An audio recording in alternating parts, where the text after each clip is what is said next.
Hello and welcome. We've opened the doors a few minutes early so that people can come in as and when they're ready. We'll start the actual event in about 4 minutes' time.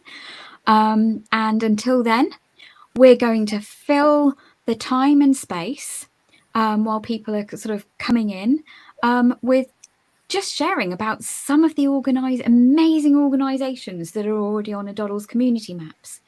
It's from organisations like Suited and Booted, that's based in London and supports men who are maybe out of work, and they help them by giving them support in the sort of CV, the pre-interview process, getting them clothes and helping them with that and getting them back into work. They are just absolutely amazing. Then you have an organisation like Pete's Dragons, which sadly in this day and age is needed, and it will be wonderful in the day and age when they're not needed. They support people who've suffered because a family member may have taken their own life, or a friend, or something like that. And let's look forward to the day when organisations like them aren't needed. And you've got something like Bristol Grandparent Support, who are incredible. They support grandparents who've lost contact with their grandchildren. And sadly, again, in this day and age when families split and there's all this sort of confusion and bad feeling and people are hurt and everything else, sadly, the children and the grandparents can be in a position where those relationships are broken. Then you've got the incredible organisations that are Foodbanks, that are supporting people in this incredible time of crisis. Warm spaces, welcome places are cropping up across the country to support people again during this cost of living crisis. There are organisations in all shapes and sizes that are supporting people in a variety of different ways. Now, some of those warm spaces, welcome places, might be libraries. But again, it might be that it's the local knit and natter group, or a photography group, or a history group. Do you realise that what you're doing is, if there's a group where people can come to, in that moment, they've got somewhere that they can be meeting with other people. Now, we're sort of only a minute now. This was just a little bit of preamble before starting the event. And what I'd like to do is ask people who, as they're coming in, if they could basically share in the chat, whereabouts in the country are you? So I'm going to skip over to the next slide. While that's there, if you can sort of share where you're from, and is there a particular reason you're joining today? I suddenly realized that actually this slide may look as though it's the end of the event and everything else. Now, I'm in a slightly different position today. We set up the event in a different way so that I could be shown as being a speaker. But what it's meant is I can't see any of the back end of things in the same way as normal, which is just a little bit frustrating. So please forgive me if I seem as though I'm rambling at any stage. It's just because my brain is fighting with that. So I can see that we've got people in the session. If there is a chance that you could start adding where you're from, we're going to give 1 more minute for people to join, and then we're going to start the session in earnest. It's just, we know that when you're coming from one system to another, there might be that little bit of delay with starting. So welcome to the session. I hope that some of you got the bit when we were just sharing about a few of the amazing organisations. I can see that Amber has just posted in there. We'll introduce ourselves in just a second. In fact, actually, Amber, before we start in earnest, could you introduce yourself, please? Sure, thanks, Jackie. Okay, so yes, I'm Amber. I'm part of Jackie's support team. I've been with Jackie and aDoddle for about 1.5 years, just over now, which is amazing. I'm here to read all your comments and chats in the comments and questions in the chat today, and pass them on to Jackie. It was great to be here. Thanks. Fantastic. Thank you so much, Amber. So Amber is a bit like my brain PA. I'm dyslexic, and so I always worry that I might misread something or miss a question in the chat or something like that. So my name's Jackie King, and I'm actually the founder of If Everyone Cares CIC, and we are the creators of aDoddle.org, which is the UK's first growing network of connected area-based community maps. Right. Let's start properly. I'm going to go through the housekeeping, and then I'll give you a bit of an introduction about aDoddle and asset-based community mapping, and then we'll go into all the slides. Please do ask any questions at any time. If you've got a question that you want answered during the session in that moment, Amber will keep an eye on that and ask that. You have the ability to come on stage even and ask that by raising your hand, which is, Amber, can you remind us where the raising your hand feature is? Do you remember? It's at the bottom, isn't it? I think it's along the bottom. Yeah, I don't have it on my screen because I'm obviously not viewing it as the audience, but I do remember it being along the bottom. It should be there. Thank you so much. So this session is being recorded. It is also going out live via Facebook. Okay, health and safety. This is an online virtual session. So therefore, if a fire alarm goes off where you are, please do take notice of it. It may not be a test. We're using AirMeet as our platform, and AirMeet actually has a virtual lounge that after the session and after the open floor for Q&A, if there's something you want to ask off camera, please do feel free to come to the virtual lounge afterwards and join us at one of the tables. We'll hang around for about 15 minutes, a bit longer if you need us to, so we can answer any questions for you. Q&A, as I've said, at any stage during the session, but also there'll be a space at the end. And if you'd like to contact us, Amber will put in the contact email, and there'll be a slide at the end which has got it on there as well. Okay, so community mapping. I've got a little bit of spiel just to read. It's the only time I'm going to be reading off a piece of paper. Everything else is going to be total flow. So, across the country, the importance and value of asset-based community development is high on the agenda for many organisations, both at a local, regional and national level. The combination of the pandemic and now the cost of living crisis has highlighted the urgency for a resource that helps each sector within communities to easily A. Provide an overview of existing community solutions and knowledge to aid key decision makers, supporting the development of community collaboration, links and networks, leading to the growth of more resilient communities. But also at the same time to empower people from the ground up by helping them to discover the support, opportunities and resources that they can access from within their communities, from warm spaces, walking for health, support during a crisis, resources to escape abuse, places to volunteer or connect with others, and much more, all of which help to reduce isolation and the impact of crisis situations. However, there is very little to be found which explains how ABCD resources are to be identified, collated, and then, more importantly, found by the people who need them.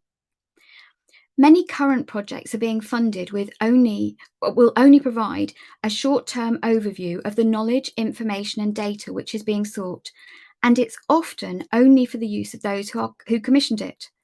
The data quickly goes out of date. Often, all the effort in bringing this information together, as well as every bit of financial outlay, becomes valueless within a short period of time, meaning more work will need to be commissioned in the future to keep it up to date.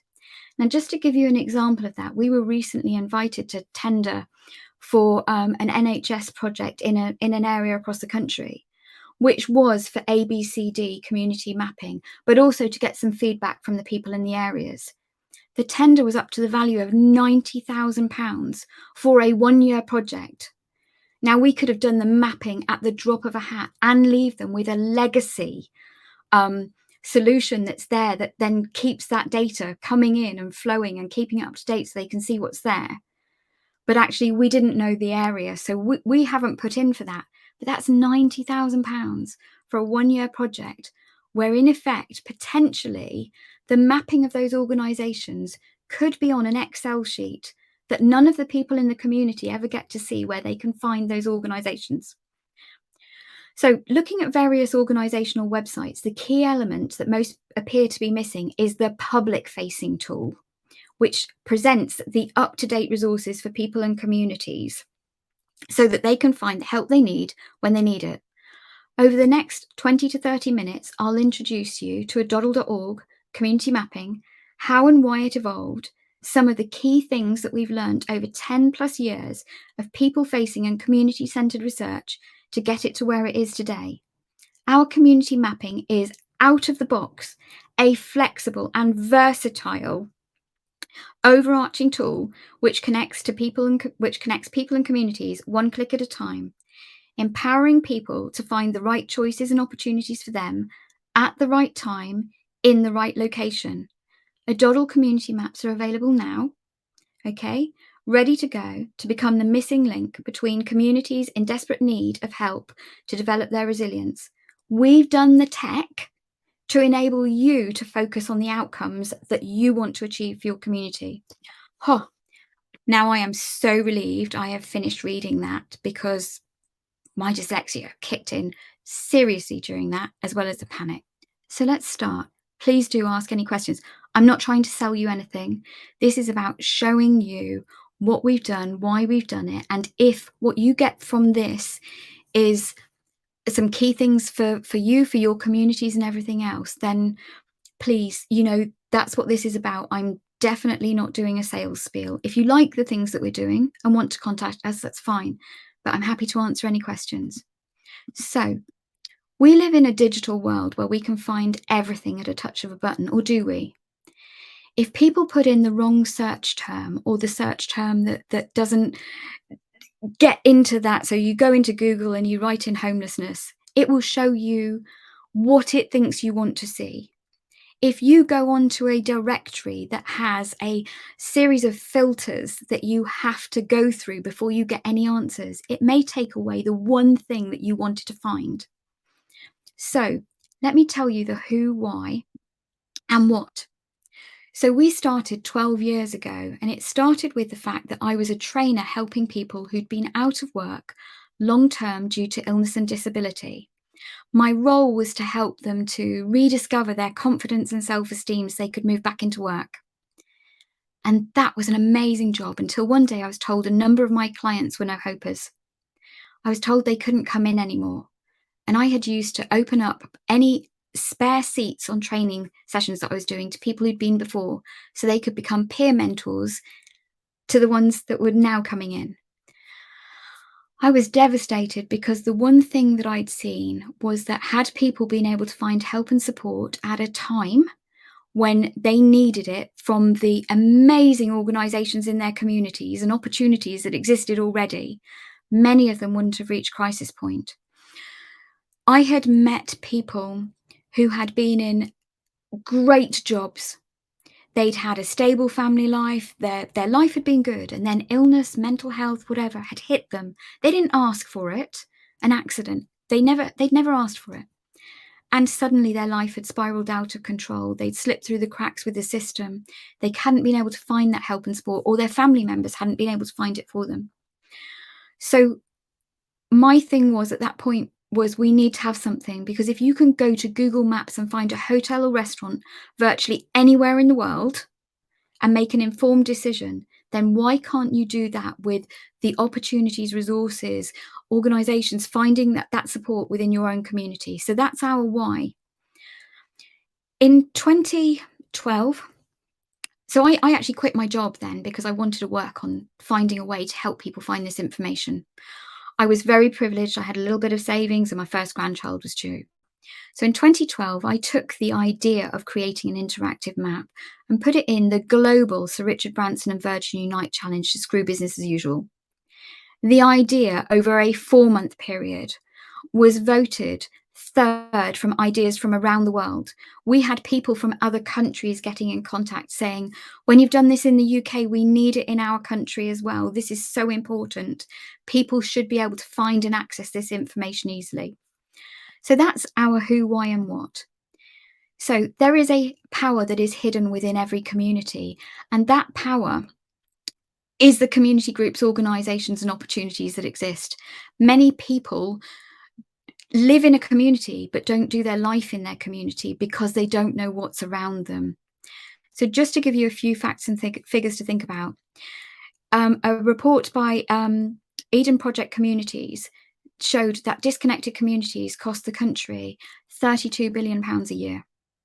Poverty, this is a report from the Joseph Rowntree Foundation, shows that it costs £78 billion a year. There are over 150,000 charities across the UK, and there are hundreds of thousands more community groups, organisations and opportunities. But how do people find them? So how did we go about our work?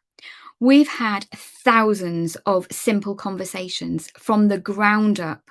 We listened, heard, listened again. We launched our first iteration of our maps in January 2016. We have iterated the whole time. We have looked at what worked, what hasn't worked, why has mapping failed in the past. Quite often mapping has failed in the past because within 6 months of having done it, it's out of date. We have a unique traffic light system, which I will tell you about further on in the call. So we even interviewed organisations that had tried mapping and asked them why they had failed. We interviewed people who thought mapping was pointless because they tried it as a project to do where they created it on an Excel sheet, and it was just for the key people within the organisation they worked in. But they realised it was a high maintenance thing for them to do. They had to have somebody in position the whole time to keep on coming in and checking it all and updating it all. And they'd create lists that they would print out and give to somebody. So there were all these things. So basically, sorry, part of my screen's being hidden and I can't see my last sentence there. So multiple communities plus multiple benefits, huge potential impact. Okay, next one. Oh, there you are. Okay, so what did we learn during this period of research? We learned keep it lean, have a standard format, and filters aren't always helpful. So keep it lean. How do you create a system that's actually relatively easy to manage, that doesn't mean you have to have somebody in position the whole time to go in, keep checking all of that information and data? So I mentioned the unique traffic light system. We have, and it'll be one of the other points in a minute, but I'll tell you about it now. We've created a unique traffic light system. So every point on the map is either green, amber, or red. If it's green, it's been updated by the organisation in the last 6 months. If it's amber, it's 6 to 12. If it's red, it's over 12 months. That instantly tells the person who's looking at it how much they can trust that information. Okay, 2, standard format. We spoke to people in communities who said that when they were in crisis, finding an individual website, if they were lucky enough to find it, where did they find the information that they needed? So every profile on aDoddle has a standard format so that once people have seen 1 or 2 profiles, they know exactly where to go to find the information they want. And that filters are not always helpful. Filters are somebody has chosen that if you click this, this, and this, these are the results you are going to get. You know? And yet one of those options that was hidden from you may be the one thing that you needed. So we do have filters on our maps, but we don't recommend that they're always used. They can help people, but not always in the right way. So let's go 4 or 5. Traffic light system, I've just talked to you about that. We learned that there were 5 key things that anybody searching wanted to know about an organisation, whether that was somebody who wanted to volunteer, whether they needed help, whether they were a local business that wanted to support the organisation. They wanted to know who they helped, how they helped, the difference they made, the help they need, and how to get in contact with them. That was it. They didn't want to know when they were founded, who the trustees were and everything like that. Not in the first instance. They might later on, but they wanted those key things that connected them with that organisation, that who they help and how they help. Organisations then are sharing the things that help somebody who maybe is in crisis to have the confidence to know they can get in contact with that organisation. So next slide is literally just a quote, and it was Joe Cox, the MP, that said, "I will not live in a country where thousands of people are living lonely lives, forgotten by the rest of us." When people don't know where they can go in their community, when people don't know where they can get help, or the local community group, or the lunch club, or something like that, then they are stuck within their homes, they are isolated. It's reducing their opportunity to make friends, to connect with others. Some of those people may not be in crisis, it may be they're just lonely. and actually they want to go and volunteer, and that gives them purpose and they make friends. So please, community mapping is way more than just the data and the information. Community mapping empowers people by helping them to find choice. It helps them to find help. It gives them choice. It enables them to find volunteering opportunities. It helps to reduce isolation. And everybody is a personal journey. So again, thinking about those filters don't allow somebody to be on their personal journey. What person A needs and person B needs is very different. And again, those filters reduce those options that people have. So decisions are easier when you can see the whole picture. So if you think about it, you're somebody in your community and you're looking for help or you're looking to volunteer. When you can see your options around you, those decisions are easier. But now let's think about key decision makers. As these maps grow and evolve, you get to see the bigger picture of what's going on in your community. Okay? You get to see where there are projects that are having outstanding results. And those could potentially be replicated, or they could help to show other groups and organizations what they do. But you also get to see where there's duplication. You get to see where there's the potential for funding, where there's still need, there's nothing there. So decisions, when I say that, it's across the board. It is not just for the people in the communities. But our maps are they can be used within the community. If you want to use them internally for your system and not have them public, that's possible as well. Our maps can be dropped anywhere. So let's think about it. The same data. We started off wanting to help people who were in crisis. But actually, this same data helps everybody. Is it crisis? Is it isolation? Do they want volunteering? Is it organizations that want to collaborate? This system actually helps to encourage organizations to collaborate. Then there should be a new word in there, or a new one in there. Co-production. It actually helps for co-production of these maps with the people in the communities. It opens up conversations. It helps with social prescribing. These maps could be used by internal systems or internal groups and teams to actually be able to see where there are organizations that they can recommend to their clients, to the people that they're supporting. So they can have a map that just shows the organizations that they've checked, verified, that they're happy with. But it's resource mapping. It's that ABCD for key decision makers, including police, National Health Service, social services. Now imagine if these maps were available in every library, every doctor's surgery, every job centre, every housing benefit office, that people could access this information.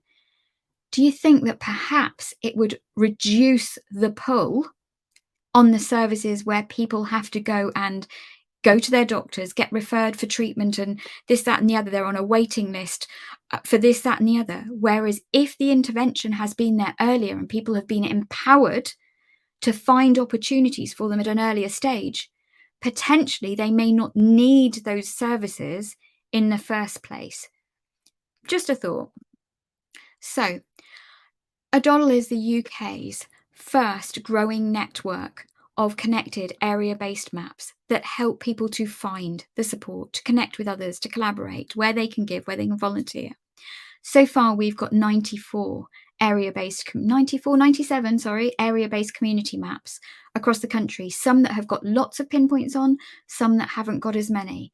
We also have a number of partner maps that we've done, like with the Plymouth Food Aid Network, with West Berkshire as a pilot project, with a volunteer action network. So again, we've got maps in a lot of places. I promise I'm going to stop talking soon.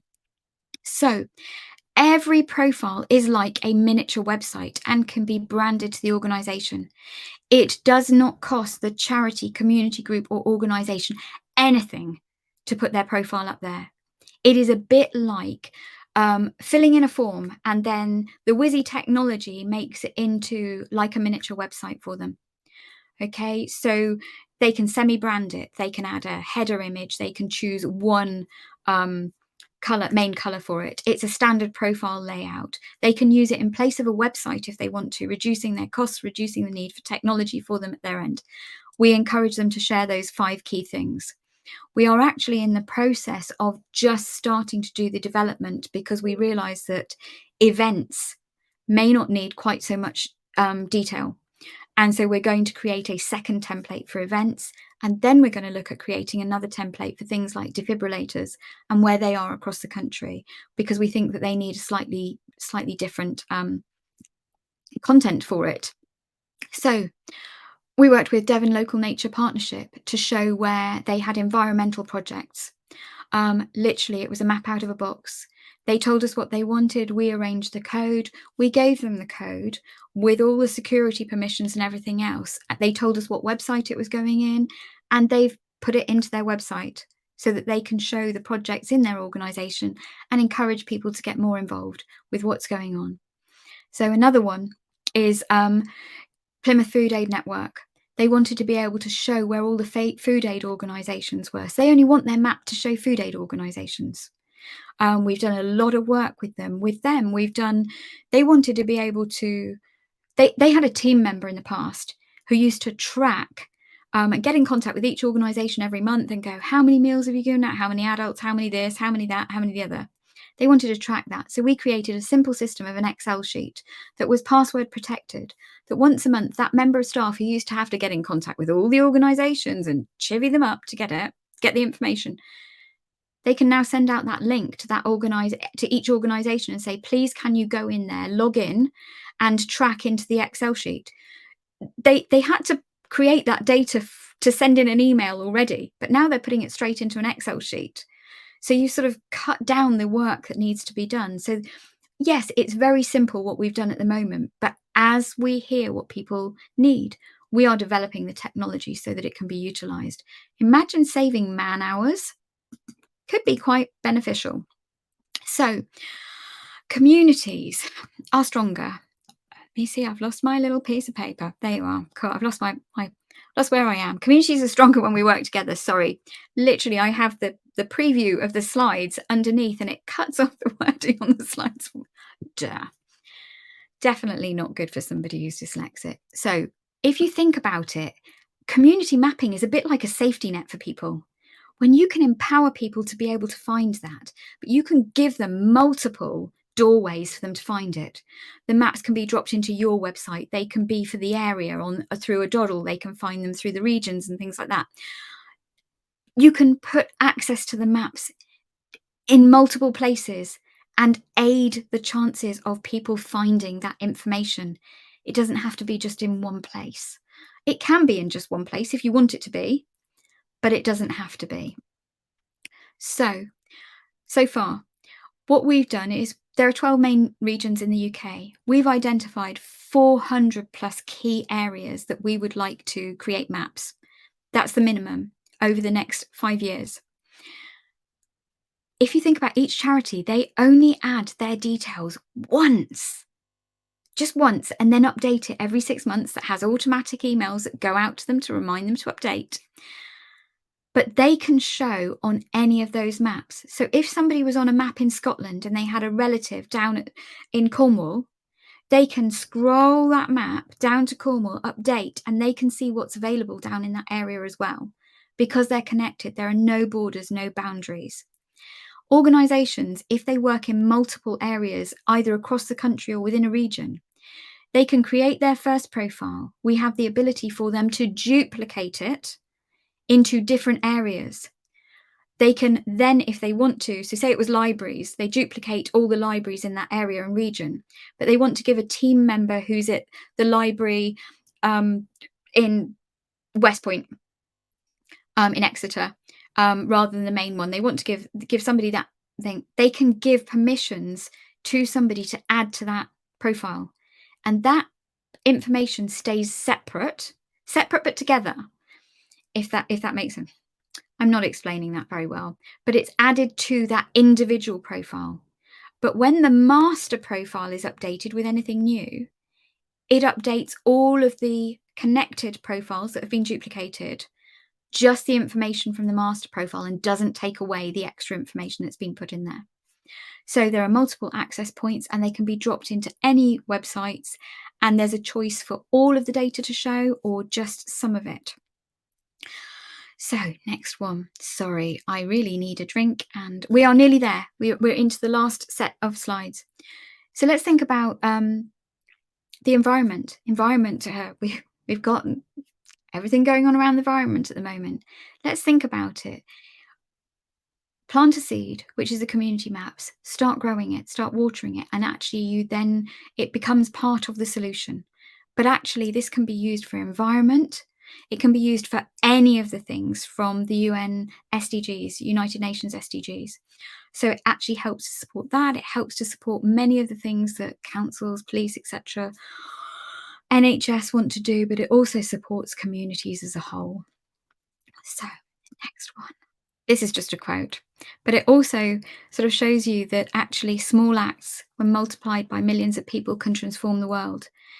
Every community organisation that you have in your community is helping and supporting people, and meaning that they are maybe not needing to come to the housing benefit office because they've had support from this organisation, or maybe they, in the dark of the night, when they might have felt at the lowest of the low and that they were going to make a choice that maybe tomorrow they didn't have the option to change, you're actually giving them support. Those organisations they're like the fourth emergency service. They are providing support to people at their most vulnerable times. Even the opportunity of somebody volunteering, as I've said before, reduces that person's isolation, gives them purpose. So just a thought. Now let's think about some of the costs. Now, this is over 12 months old, so if any of these figures need to be updated, feel free to come back to me later on and say, Jackie, you got that not quite right. Feel free to email me if you think there's something wrong. But so I started off with working with people who were unemployed because long-term due to illness and disability. So I'm going to go based on, think about the cost of a person. So the average cost of a person on benefits who is 25 years or over is £15,401 per year. Okay, that's the average cost. That is spread across the different types of benefit, the fact that they're not paying national insurance and tax. It's based on sort of all those figures. Now let's imagine that because I'm not sure who actually is attending, I'm going to use the example of a local council. Let's imagine a local council has a license for £5,000 a year to have a map available in their offices, okay? That they've got a map for an area, okay? Now let's imagine somebody comes into the housing benefit office and asks a question, they're in crisis, and the person behind the thing says, I'm not quite sure, but if you want to go over there, you can have a look at the map, or you can look at it on, if you've got a smartphone, or I can print you out a list of the ones here, because we have the ability to print. We need to make it a little bit better, but we do have the ability to print results and only print the ones that are green as well, so that's helpful. Imagine that person then goes away and finds support from a community organisation and then gets back into work. Suddenly you're saving that amount of money. Just one person supported there has actually saved that money in that area for everybody else who's helped in the year. Done. Does that make sense? There's a logic in it. And again, I'm not trying to sell anything to you, but I'm trying to say to you, this is the benefit of community mapping. Services are stretched across the board. Absolutely across the board. People are struggling. They are facing crisis. Community mapping helps to empower the people in the communities, and at the same time, it builds a map of that asset-based community development. You can see what is there. People have been talking about this. Organisations have been paying to have Excel spreadsheets. We were talking to one organisation that works with councils and organisations across the country, and they are being paid thousands of pounds. And the second that they leave, that information and data is gone. These maps stay. They are done in a way that has been built from the people up. These maps were looked at earlier this year after another digital leaders talk by a chief technologist from the Open Data Institute. He came back to us having vetted them and said that what he saw them being was the people-facing solution before something like Open Referral UK. It was the bit that people could be pointed to see if they could find the help and support that they needed from something at an earlier stage, rather than having got to crisis point and needing to be referred and needing to then go through the Open for Referral UK system. So how can you get involved? Encourage local organisations or organisations you know to add a profile. It is totally free. We run regular workshops showing people how easy it is to do that.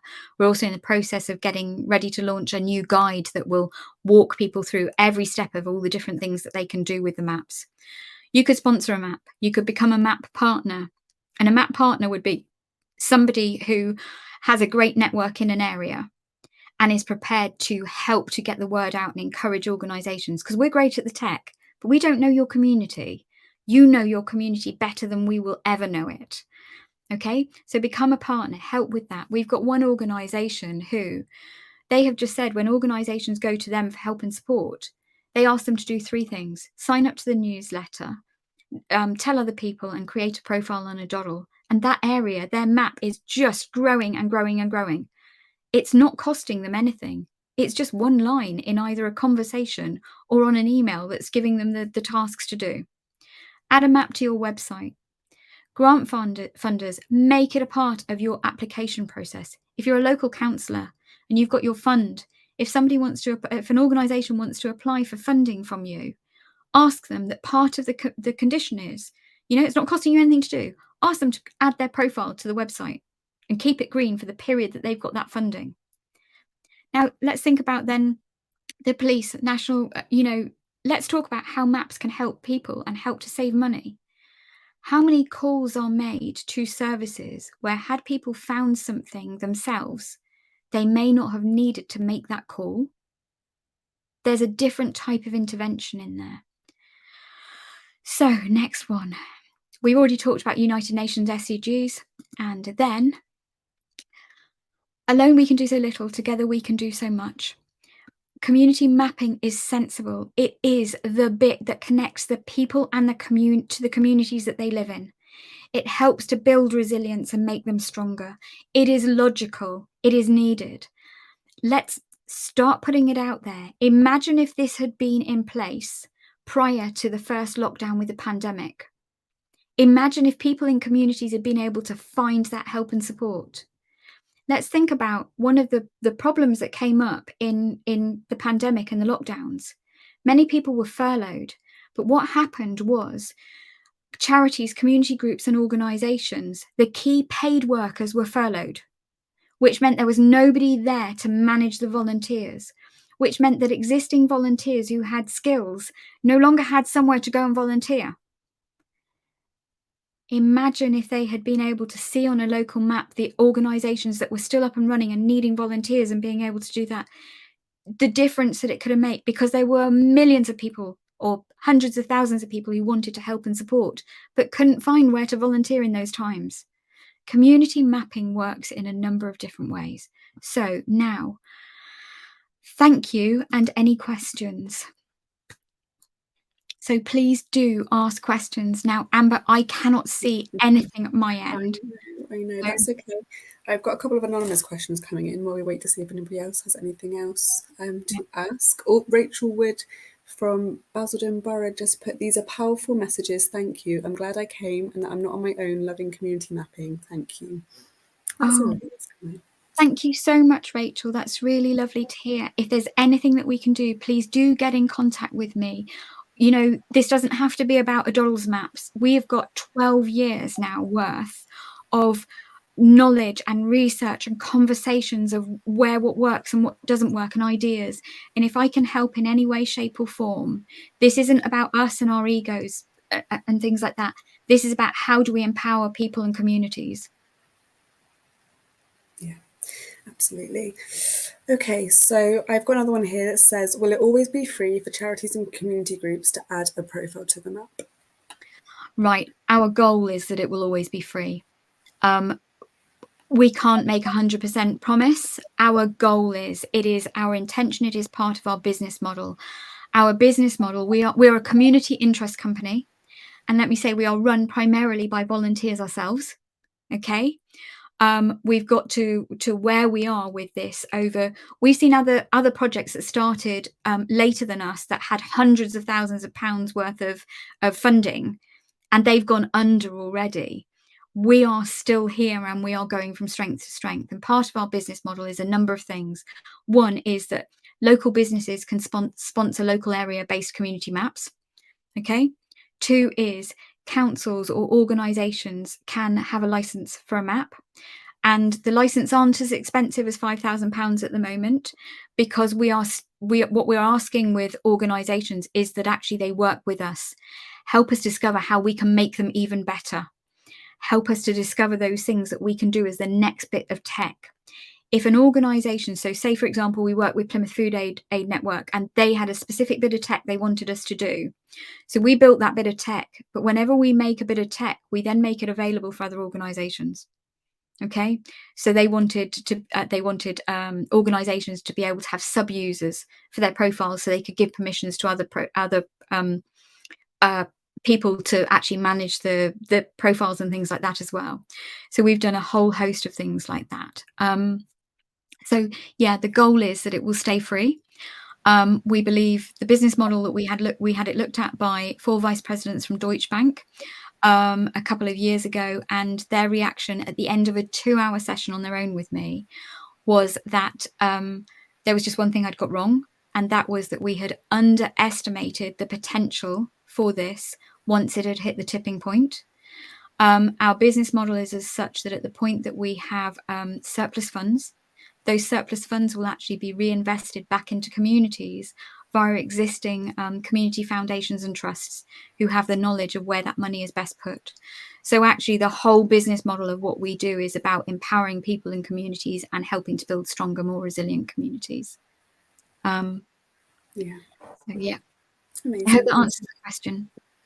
That kind of leads me nicely on to the next one, which is, what else do you look for in partner organisations? A partner organisation that's passionate and sees where the benefits are for community mapping. I'm going to be very honest here. We've had a couple of organisations that approached us and were loads and loads of talk. They were going to do this, this, this, and this. And then we provided the maps and they didn't do the work at the other end. They didn't give us feedback. They didn't do those things. And I think that was really hard for us, because it was like we just put in the work. We believe that actually when you work effectively as partners, if 2 organisations work together effectively as partners, you actually give the benefits to the community. Okay, so it's not just about those 2 organisations. It's not just about us giving you a free map to put on your website and then you doing nothing. Yes, mapping in this way takes a little bit longer to get up and running and off the ground, because you have to motivate the community organisations to create their profiles. However, once you've got them there and they're on the map, they get automatic reminders to update and everything else. We've got one community that what they've done is they've encouraged the organisations to put their profiles on, and then they've been given permissions by that organisation for one of their team members. If they've seen it's gone amber, they can go in, they can do the double checking. So the organisation can do the double checking if they want to. They can go in and they can make it back to green again, because they've been given permission by the organisation to have access to the back end of that profile for the updating. We've worked with one organisation where they hired a team member to create the profiles for the organisations first, and then there's a full transfer process. They then transferred. Sorry, I've just seen that a question's come up and my brain's there. That's cool. They then transferred the profile to the organisation to take over. And so we've got a whole host of tech solutions within that we've learned from feedback. Amber, I can see your questions come up. So I hope I've answered that question. If I haven't, come back to me with another one. Yeah, that's okay. Thanks, Jackie. Yeah, someone just asked, where's the Facebook link for where the recording will be posted? Sorry. Okay, so the Facebook link is aDoddle.org. So it's aDoddle on there. So Amber, I don't know if you could go and find our Facebook page for the main aDoddle Facebook page, and we'll put that there. We will also be putting it onto our YouTube channel, and it will also be available from hopefully later today. We'll be downloading the recording, putting on a forward and an end bit to it, and we will then be sending it to digital leaders so that it will be available on digital leaders as well for you if you've been registered with that. So yes, so we're nearly at time. I sort of promised that I would if there aren't any specific questions now, what I'd love to do, because I know sometimes people have a question they want to ask that's specific about their organisation, but they don't want to say it in public, and that's fine. There is a virtual lounge. So you can come out of the recording and come into the virtual lounge and join us at a table. That is not recorded in there. Those are conversations that are just between the people who are at the tables. And if you want to have a, Amber will be with me, but if you want to have a private conversation with me, I can jump to another table, that's fine. So Amber has just put in the aDoddle Facebook link there. So if you have any other questions now, please do ask. If you have any questions afterwards, here you are. Let me just bring this one up. This is my direct contact. Okay. Please be specific about what it is that you would like. I've already disclosed the fact that I'm dyslexic. So please just be as clear as, I don't mind if it's blunt, I don't mind, just tell me what it is you'd like. And then we can have a meeting, we can have a call, or I can answer you in that, whichever you want. Yeah, so thank you so much for joining us today. The recording will be available on Digital Leaders. It will be available on our Facebook page. It will be available on our YouTube channel as well. So yeah, and please join us on the tables in a second. We're going to stop the recording now and we will be out on the tables. So thank you ever so much. Amber, can you please stop the recording? So yeah, thank you everyone. Thank you.